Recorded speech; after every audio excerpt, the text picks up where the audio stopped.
In this video, I'm going to discuss 2 skills that every dietetic intern should work on to stand out from their peers and expedite their journey to becoming a seasoned clinician.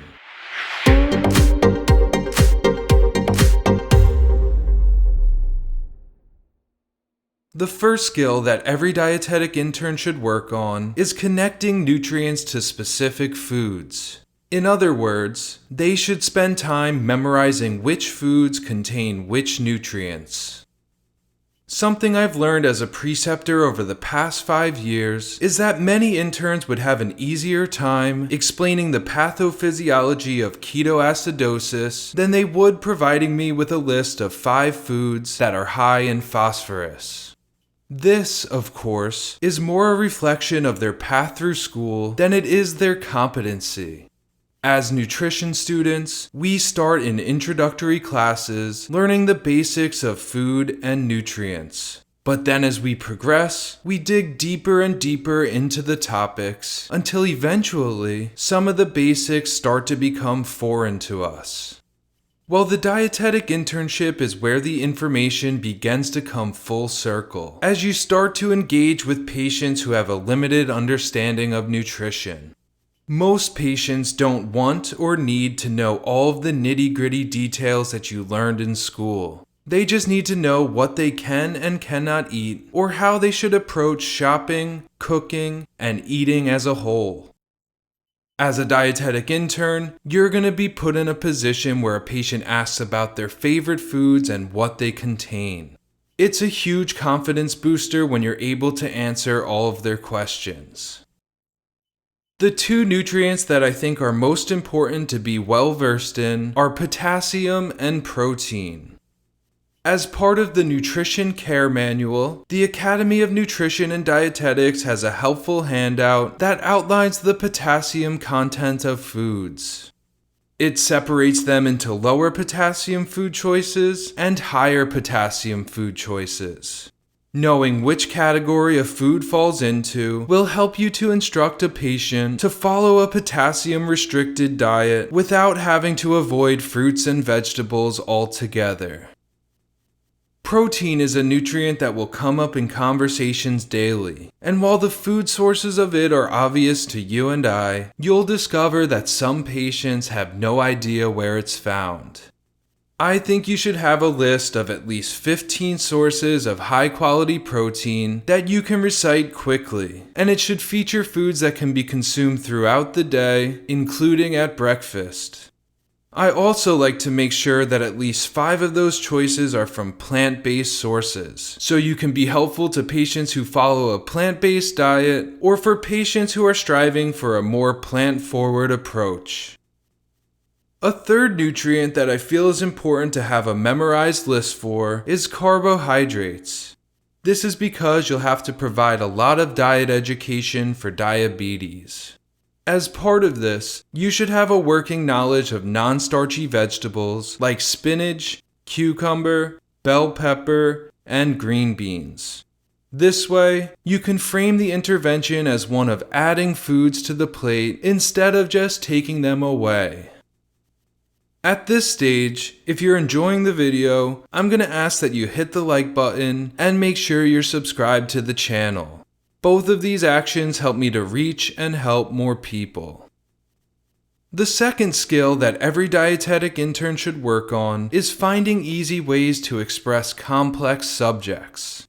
Put another way, you want to follow the KISS method and keep it super simple.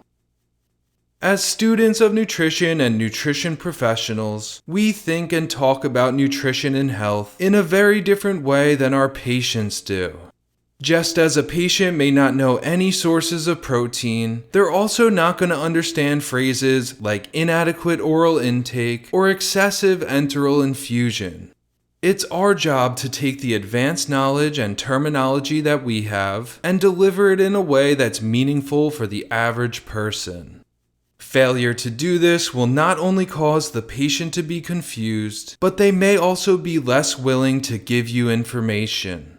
This is because you won't make them feel comfortable that they can speak on your level.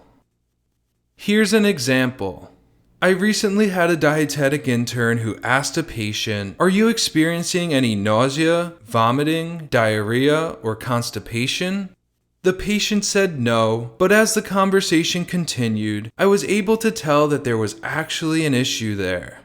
It wasn't that the patient was trying to withhold information. The problem was that the intern asked the question in a way that didn't resonate with them. If I were doing the interview, this is how I would have approached it. "How has your stomach been feeling?" "It's been good." "That's great. Have you thrown up recently at all?" "No, I haven't." "Fantastic. And when was the last time you went number 2? "I can't remember. I think it was 3 or 4 days ago." "Oh my goodness. Is that normal for you?"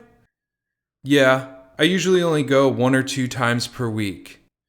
"I see. And what is it like when it comes out?" "Well, it's not a lot, and it's really hard." Now we've gotten into a back and forth conversation where I discovered the patient suffers from constipation, and I've opened the door to asking more questions to figure out why it's happening. I'm essentially asking the same question, but I broke it down into separate parts and met the patient at their level by using simple language. It may end up taking a little bit more time, but the conversational tone makes the patient feel more comfortable and willing to provide details. There will be times when the patient is highly educated and may even be a medical professional themselves, and the simplified approach isn't necessary. Knowing how to read the situation and adjust your approach accordingly is a skill in itself and comes with time and experience.